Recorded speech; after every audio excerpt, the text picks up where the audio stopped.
You probably didn't have enough judges in this tournament today. No, you probably didn't have enough judges in this tournament today because of like people randomly protesting. Sure, maybe it's for a cause. Some people are also protesting for ISIS, shit like that. And there's absolutely RAB are just standing by because they have absolutely no way to break out this law. No, lawlessness exists in Bangladesh. The interim government has to focus on managing mobs like this. The interim government has to fix economic reparations. They cannot focus on something that literally does not affect people in the first place. And I'll tell you why their entire case washes out in the longer run, right? Then they tell me that, oh, when it's about strengthening existing political parties. How? Whether or not Article 70 exists has pretty much no impact on how a party functions in the first place or how a party is able to pass policies in Bangladesh in the longer run anyway. I'm unable to understand why this is important, right? Then, moving on. But, yeah, sure. We told you why public perception for other political parties gets better as far as you don't see it in integrity. This is incredibly important in the context of making Bangladesh incredibly politically effective. Insofar as neither of the team has so far responded to it, this technical debate is incredibly important. We gave you an argument about political perception why you don't view other political parties as barrier or antagonistic. Insofar as you don't respond to this in the context of a very politically fractured Bangladesh, you are unable to do this. Okay, but even if the perception of political parties on our side is worse, it's the same political parties on your side for us.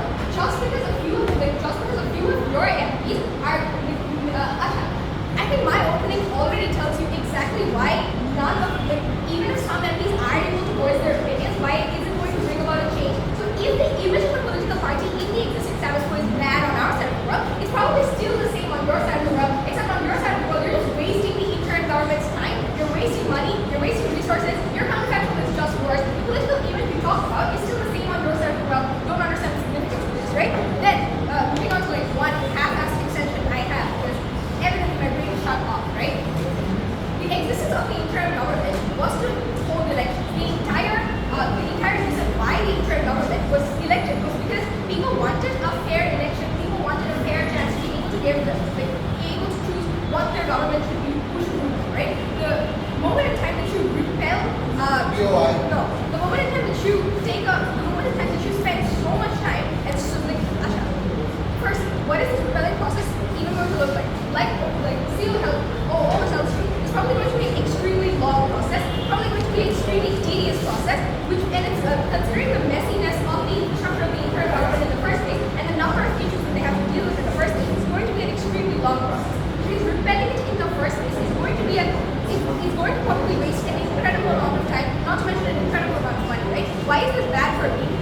The reason is because BD status quo just gets worse. What is BD status quo? Like I tell you, it looks like BD having no law. It looks like people being actively harmed and they're having no reparation. It looks like people literally want to get an election and not being able to have it. People want to get an election and not being able to have it because you want reform on something that doesn't even affect the mass amount of people, right? But then why isn't their counterfactual in any way better, right? Three things. First, understand the fact that most of these MPs, because the parties that do exist in Bangladesh are incredibly historic in the first place, which means the MPs they have are probably incredibly deep-rooted to the party and its ideologies anyway. The likelihood of them even opposing you is very slim. But even if that is the case, it is simply very, very easy for you to and this is something that happens in status quo as well. You don't even have to kick them out of the party. Bribery exists. Give them a fucking house, give them a fucking Mercedes, they will agree with whatever you say. You don't even need to kick them out of the party.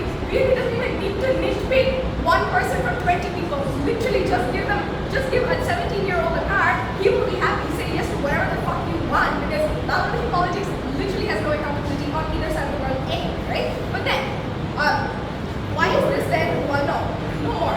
Why is this then worse, right? The reason the interim government exists is again, because they want to hold an election. How does the implementation of this or the attempt to repeal this policy, how is it going to harm them? Firstly, the intent of the interim government was to hold the election faster, right? The extension is then you have a worse shaded election and you have a worse voter turnout. Why is this important? The reason why you're probably likely to have a really bad voter turnout is because there's contradiction within the understand that the integrity of a group comes from its unity. Even in the moment in time this law exists, to the general people don't understand whether or not the MPs actually agree with the policy or not. It's a united front that they present. The reason why a united front is so incredibly important is because people are already confused about who to vote. People, like, to some extent, a lot of people don't even probably want to vote because they don't know who to support. What you need to do is present a united front, right? Which doesn't happen on their side of the world